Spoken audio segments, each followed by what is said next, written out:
Ben Semiramis. Kanalıma hoş geldiniz. Videoya başlamadan önce abone olmayı, zili açmayı unutmayın. 542 milyon yıl kadar geriye gittiğimizi hayal edin. Dünya üzerinde henüz devasa dinozorlar yok. Ne memeliler, ne kuşlar, ne de insanlar. Sadece tek hücreli basit yaşam formlarının var olduğu, durağan ve sessiz bir gezegen düşünün. Ancak bu sessizlik uzun sürmeyecektir.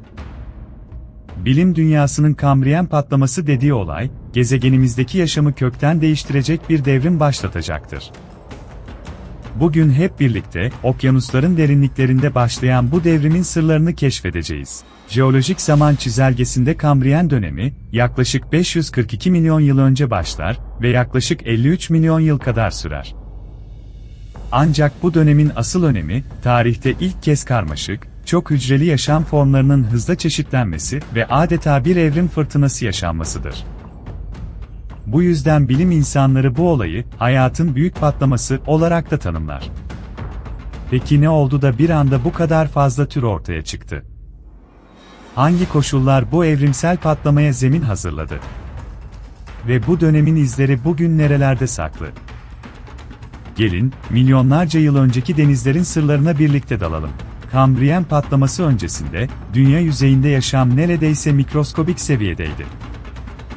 Fotosentez yapan siyanobakteriler ve basit planktonlar, atmosferde oksijen birikmesine katkıda bulunuyordu. Ancak tek hücreli yaşam formlarından daha karmaşık organizmalara geçiş, uzun bir bekleyişin ardından, ani bir ivmeyle başladı.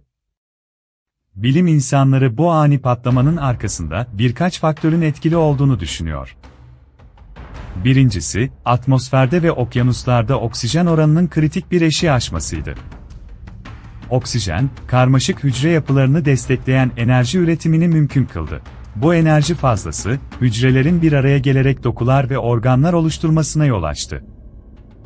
İkinci faktör ise, küresel iklimin ve okyanus kimyasının değişimiydi. Buzul çağlarının ardından gelen ısınma, eriyen buzulların okyanuslara mineral akışını artırdı. Bu mineraller, yaşam için hayati elementlerin bolca bulunmasına olanak sağladı. İşte bu zengin kaynaklar, karmaşık canlıların evrimsel sahneye çıkışını hızlandırdı. Bu dönemde fosil kayıtlarına baktığımızda, trilobitler en dikkat çeken türlerden biridir. Bu eklem bacaklı canlılar, zırhlı kabuklarıyla deniz tabanını süpürürken, avcılardan korunma stratejilerinin de ilk örneklerini temsil ediyordu. Örneğin sert kabuklar, dikenli uzuvlar ve göz gibi duysal organların gelişmesi, avcı ilişkisinin evrimde ne kadar kritik olduğunu gösterir. Kambriyen patlamasının belki de en ilginç yanlarından biri, yaşamın çeşitlenmesinin neredeyse tamamının okyanuslarda gerçekleşmiş olmasıdır. O dönemde karalar, yaşam için henüz elverişli değildi. Dolayısıyla tüm ekosistem, sığ deniz yataklarında şekillendi. Mercan benzeri koloniler, ilkel süngerler, yumuşakçalar ve çok daha fazlası. Her biri kendi ekolojik nişini oluşturdu. Ve her yeni tür, ekosistemde bir zincirin halkası oldu. Bilim insanları, Kambriyen fosillerini incelediklerinde adeta dünyanın ilk karmaşık ekosistemlerinin bir panoramasını görüyorlar. Örneğin Burgess Shale, Kanada'daki ünlü fosil yataklarından biridir. Burada bulunan fosiller o kadar iyi korunmuştur ki, bilim insanları yumuşak dokuları bile inceleyebiliyor. Bu fosiller, bugün bilinen birçok hayvan grubunun atalarının Kambriyen dönemde ortaya çıktığını gösteriyor. Omurgalıların atası sayılan basit kıkırdaklı balıklar, karmaşık solungaç yapıları, sinir sistemleri ve baş bölgeleriyle hayvan evriminde devrim yarattı. Kambriyen patlamasının ardındaki sırlar hala tam olarak çözülebilmiş değil. Bazı bilim insanları, bu çeşitlenmenin genetik değişimlerle de bağlantılı olduğunu savunuyor.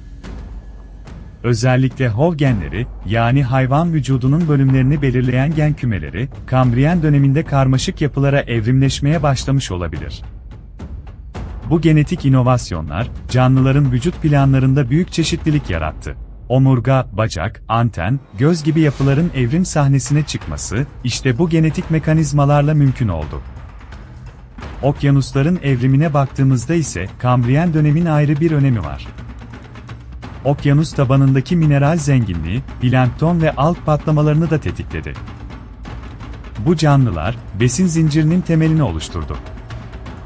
Suda yüzen ilk avcılar ortaya çıktığında, onlarla beslenen daha karmaşık avcılar da evrimleşti. Böylece doğal seçilim mekanizması, av ve avcı arasında sürekli bir evrim yarışına dönüştü. Evrimsel biyolojide buna kırmızı kraliçe hipotezi denir, hayatta kalmak için sürekli değişmek ve uyum sağlamak zorundasın. Peki tüm bunlar günümüzde neden önemli? Kambriyen patlaması, bugünkü canlı çeşitliliğinin temelini atan dönemdir.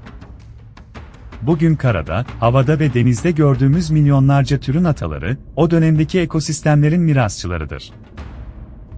Deniz yıldızından köpek balığına, kelebekten insana kadar her karmaşık organizmanın soyu, bir şekilde Kambriyen denizlerinin derinliklerinde atılmıştır.